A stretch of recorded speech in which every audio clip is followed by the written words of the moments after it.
वर्धामध्ये Shri Ratan Tata bamboo research and training सेंटरला मदत करण्यासाठी इथं आले। त्या कार्यक्रमात जेव्हा आले तेव्हा सहजपणे बोलताना म्हणाले की वाराणसीमध्ये विश्वगौरव देशनायक गरीबों के मसीहा नरेंद्र मोदींच्या मतदारसंघात मी एक कॅन्सर हॉस्पिटल उघडतोय।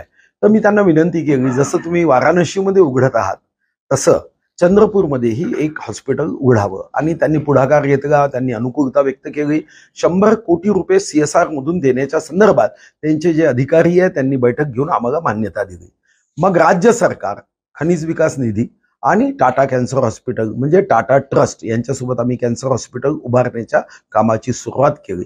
खरं तर 2020 मध्ये डिसेंबरमध्ये याचं उद्घाटन व्हावं ही आमची इच्छा होती, पण दुर्दैवाने 2019 नंतर आमचं सरकार नव्हतं, कोविड आलं आणि कोविडमध्ये हे काम खूपच मागे पडलं। आता 90% काम पूर्ण झालं आहे। खरं तर रतन टाटांनी तेव्हा मला शब्द दिला होता की मी स्वतः उद्घाटनाला येईल।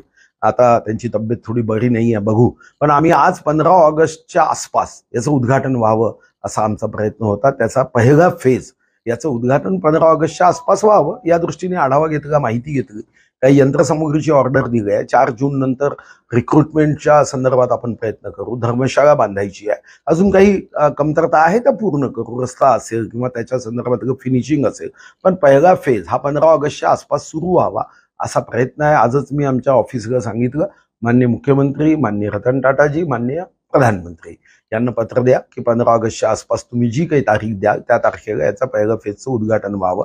हा मोठा प्रोजेक्ट आहे। बाजूला मी एक मेडिकल कॉलेज सुद्धा बांधायचं काम मी अर्थमंत्री असताना सुरू केलं, त्याचंही काम साधारणतः पूर्ण झालं, पण ते काम पूर्ण होता होता 100 विद्यार्थ्यांच्या ऐवजी आता 150 विद्यार्थ्यांना मान्यता आली। आता पुन्हा आम्हाला त्याच्यामध्ये विस्तार करावा लागणार आहे। इथं कामगार विभागाचं 100 बेडेड हॉस्पिटल आता बघा चंद्रपूरच्या मधात आम्ही उभं करतोय। कामगार विभाग केंद्र सरकारने आम्हाला 100 बेडेडची परवानगी दिली। आरोग्य सुविधा उत्तम झाल्या पाहिजे। या भागामध्ये कॅन्सर हॉस्पिटल बांधण्याचा जो काय आमचा संकल्प होता की हे मध्य भारतामधलं एक उत्तम सेवाभावी, अतिशय अल्प दरात सेवा देणारं हे केंद्र व्हावं आणि हे केंद्र अतिशय उत्तम असावं, त्या दृष्टीने सर्व ट्रस्ट आणि इतर लोक कामाला लागले आहे। माझा प्रयत्न आहे की 15 ऑगस्टच्या आसपास याचं उद्घाटन व्हावं।